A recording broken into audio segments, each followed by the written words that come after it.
Am I wrong? Invited to a wedding, but there's a catch. Plus, new updates, original post. I was so happy to see a wedding invitation in my mailbox. I pulled it out and a little note fell out on an index card. But I looked at the invitation first. It was truly beautiful, and I immediately stuck it to my fridge, like the work of art it was. It was addressed to my husband and me, and I was beyond stoked. I love weddings. I tend to get teary-eyed and smile until my face hurts at the joy of new beginnings and all the love. I was even a wedding singer. That's how much I love them. I picked up a note card and read that while my husband was invited, I'd be in another room, helping to babysit all the children there with several other female invitees. There's a special room for children at the church, and that's where I'd be for everything. I'd still need to dress for a wedding in case I wound up in any of the photos, but I'd be taking my reception meal with the children,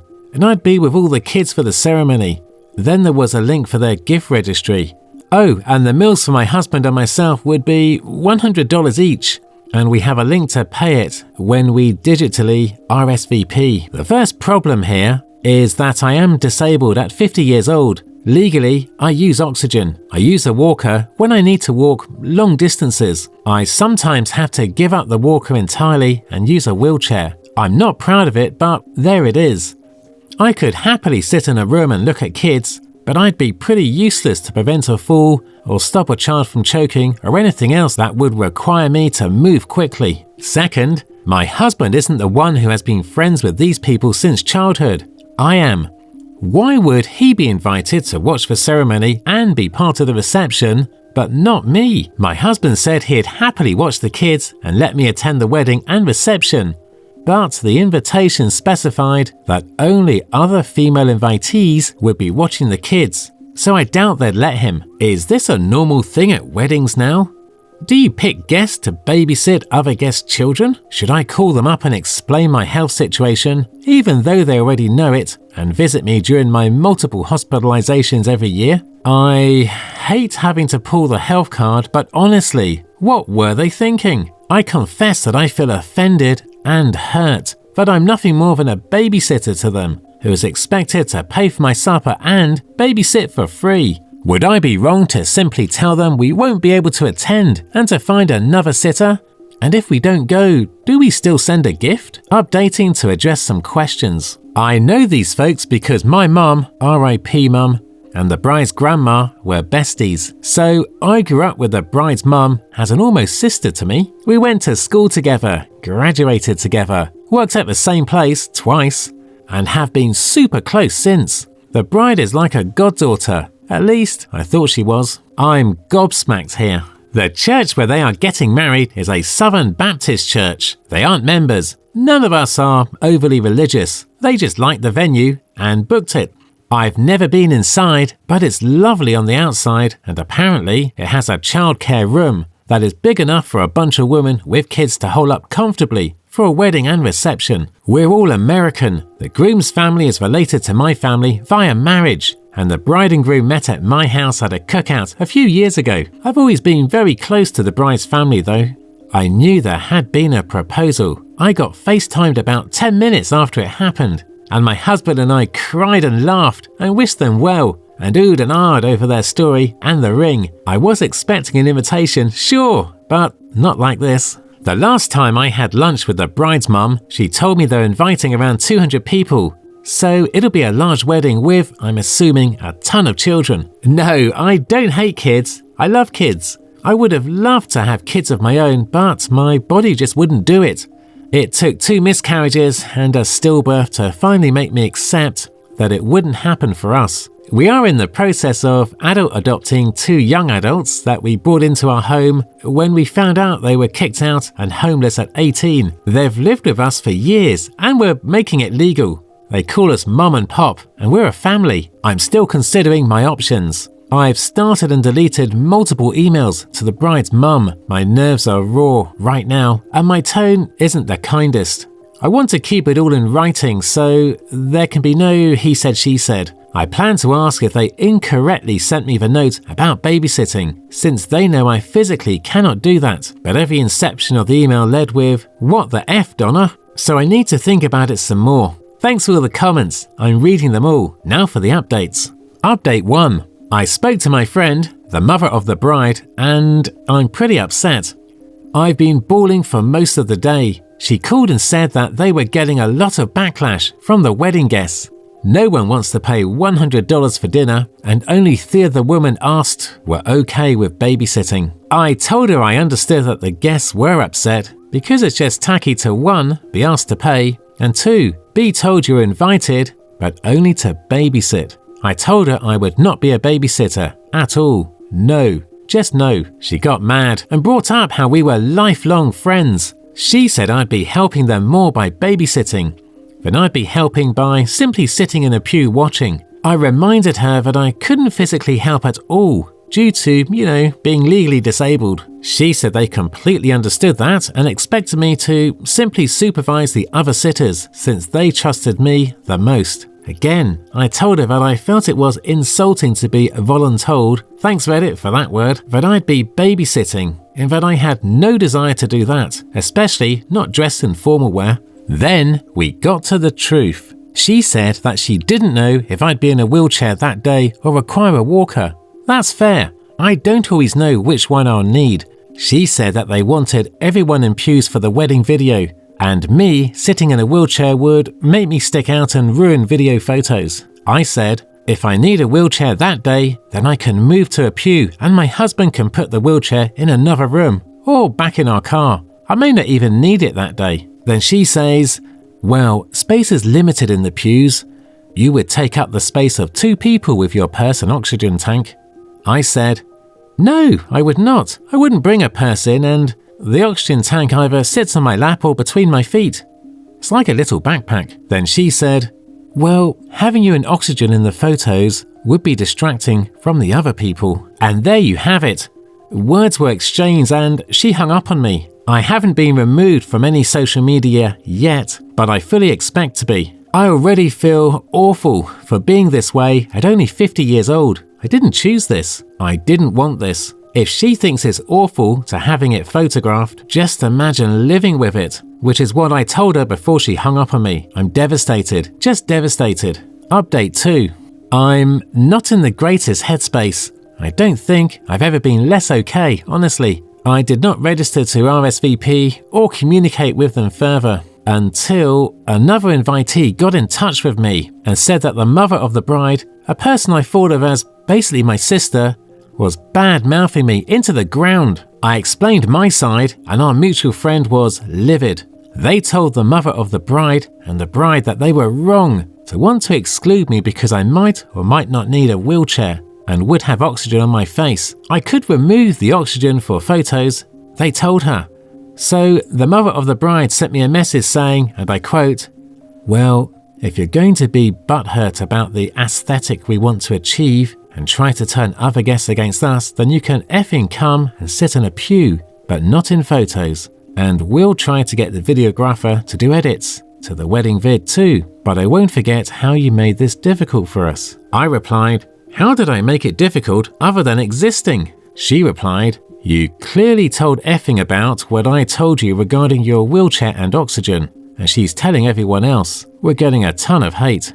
I said, she asked me if I was attending, and I told her no and explained why. I didn't lie to her. I told her exactly what you said. You didn't tell me not to tell anyone your reasons. If they're valid reasons to you, then you shouldn't care who knows. So, I'm now blocked by the bride, the mum, the dad, and the groom. A friendship I've had my entire life is over. A goddaughter that I help nurture and care for is just gone now. We pay for the bride's car insurance, gas and cell phone all through high school and college because we wanted her focused on just her studies and not a part-time job. Her parents got her a car but insisted she work, but her grades fell when she did and we helped her. And this is how they thank us. This is how they repay our kindness. I guess I'm a great friend when I'm giving money, but I'm not good enough to be seen.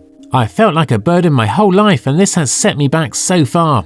I'm just not okay. Update 3. Apparently, my post sort of went viral because it was on Fox News and a site called Bored Panda. A few mutual friends reached out and asked if it was me, and I admitted that it was. They were told something completely different about the situation. The bride's mother told them that I refused to come because of my health difficulties, and that I was afraid I would ruin the wedding and declined the RSVP. She even claimed that she had been begging me to attend ever since the engagement happened, which is a bold-faced lie.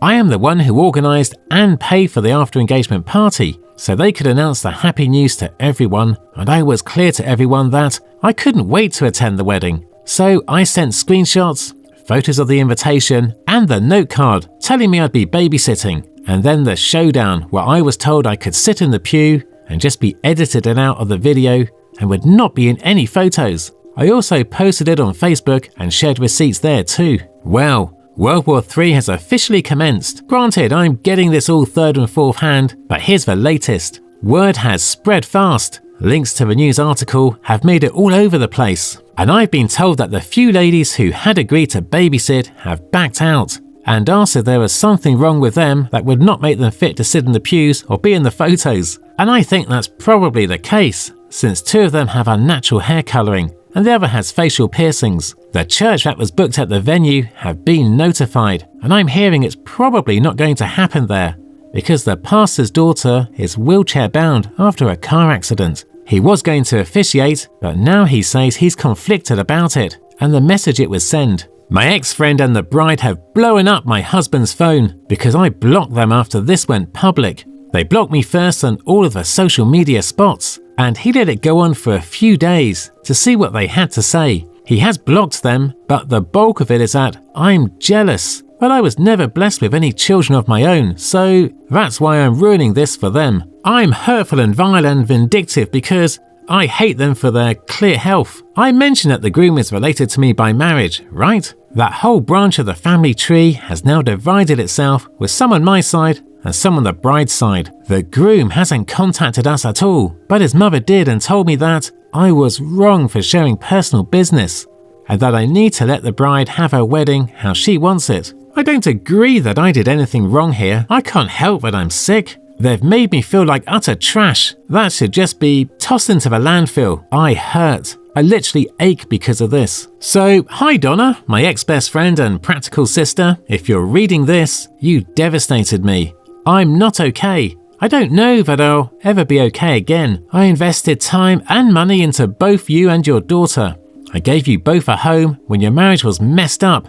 I never charged you rent or asked for help with groceries or utilities. For over a year, you lived in our home and we paid your way, so you are wrong to treat me this way. My oxygen mask and possible need for a wheelchair should be the last thing on either of your minds, because what matters most is that I, feeling as bad as I normally do, was still going to put on my best dress, make myself look presentable, plant a smile on my face through my pain, and show up for you like I always have, but I never ever will again. If people noticed me in your photos at all, it would have been because I had the biggest and most proud smile of anyone there, and they'd see the love I had for you radiating off the image. You will regret this one day when I'm gone, and you realise that there are more important things in life than a perfect photo. Story 2. Would I be the arsehole for refusing to raise my husband's affair children now that he and the woman he cheated with passed away?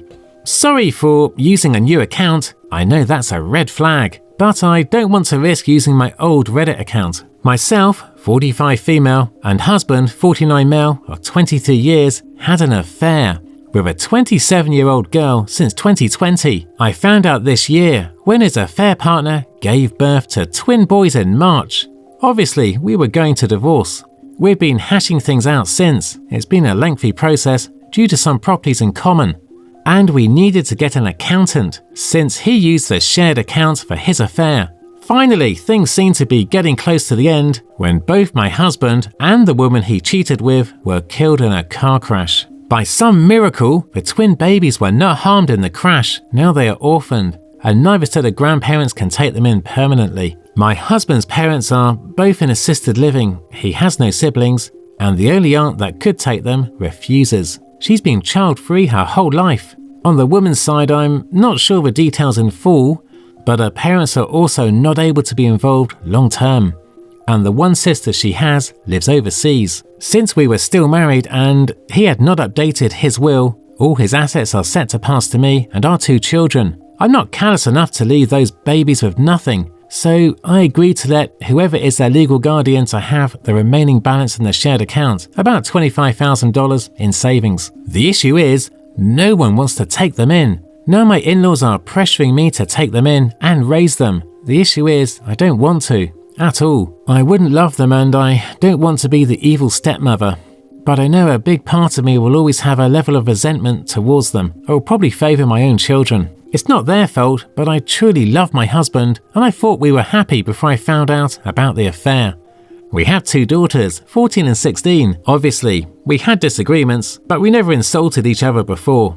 Then, I found out about the affair and he began calling me names and blaming me for his cheating. He became abusive and even tried to kick me out the house, my childhood home, that is not shared property, for the record. I'm also raising teenagers alone now. I don't have the energy to raise babies anymore. My daughters hate their baby brothers. I tried to get them to spend time with their dad as we were divorcing, but they refused. Since this all was found out because of the babies, there wasn't really a way to sugarcoat the situation, and they are also too old to really get away with it. Most of my friends agree it's not my place to care for those children, but my in-laws, the affair woman's parents, and my mother want me to raise them. I know my mum is just having grandkids fever, but it hurts to not have her support. I have to make a decision by next week or the boys will be going into foster care. At the moment they are temporarily placed with their maternal grandparents. I feel horrible, but I am very sure I can't take them in. Would I be the arsehole if I refuse to take them in?